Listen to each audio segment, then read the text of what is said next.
Hey, what's going on, you crazy kitty cats? Elder here. Before we get into today's video, I just wanted to say I have something really big coming on the whole Translate Gate situation. We've made some really interesting developments as far as that whole thing is concerned.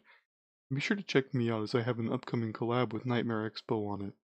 Anyways, with that out of the way, today we will be getting into the continuation of our journey into Soursalt. If you don't know what Soursalt is, I have a video on it, pretty much as an introduction to it.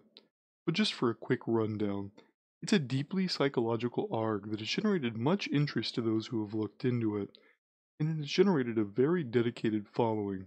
So after watching P1, and with many suggestions from various soursalters that P2 was better, I started my adventure. The obvious first step was watching the series, and I have to say, just taking it for face value, it had some really good shots in it. Watching this directly after P1 would feel like an entirely different world just as far as the production was concerned. It really kind of added something to it, and not to mention it had a better format, it kind of had fewer videos with longer runtimes, so it didn't seem all over the place. Like I said, there were some really good scares. It had some good shots that were almost like movie quality without, like kind of like a Blair Witch kind of movie, and that's something really crazy. Like they had the key through the eyes, which is probably the most obvious scene, but it felt really good. And like I said, it captured the feel of a higher production value without looking cheesy, which is honestly something very hard to do.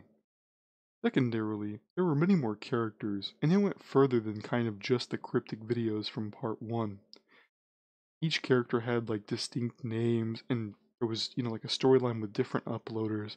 It follows something that's, a lot easier to follow if you're just watching the series for face value.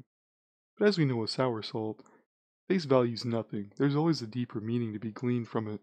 So I took over a trip to the Dreamscape Discord to try and make sense of what I was seeing. Firstly, I spoke to Precursor, who's somebody that has done a lot of work as far as uncovering the secrets of Sour Salt and has helped me in the past. And here's what he had to say about P2. When you start to watch the series and really follow the comments and read the Google Doc on Soursalt, it starts to really put the whole entire series in perspective for just how deep and psychological it is.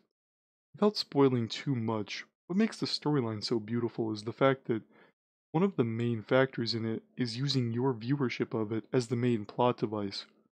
And after you get done with it, most Soursalters, or at least the ones in the Discord, said that that kind of feeling drove them more. The fact that, this storyline was contingent on them actually drove them more. The fact that, the story was essentially reliant on them was kind of an amazing thing. Um, After having talks with many people in the Discord after asking for information about P2, they kept mentioning something called the in-game Discord. And just as a viewer, I had no idea what that meant. Here's where it started to get crazy for me personally.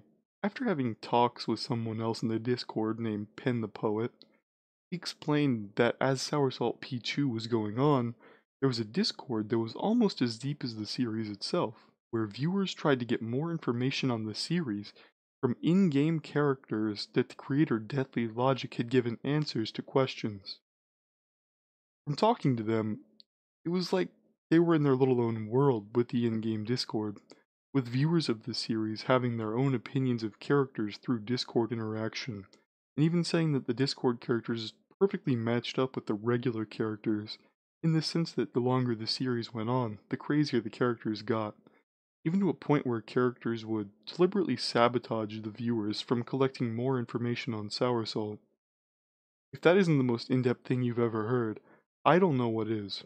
The fact that so much thought was put into the series, and the creator even knew that the people would get interested in it, dig deeper, and continue to watch the series far after it was even, finished, it's just something crazy. It's so pivotal as a plot device, and it's something incredibly bold to do. So I reached out to Deathly Logic and kind of asked him to summarize the series for me. Here's what he said. At this point, I had my video done, and there was nothing more to talk about until Deathly Logic uploaded something on his personal YouTube channel. At the end of the video, it's kind of like a music video, I slowed it down to 0.25 times speed, and it still goes this fast. Here's what it is.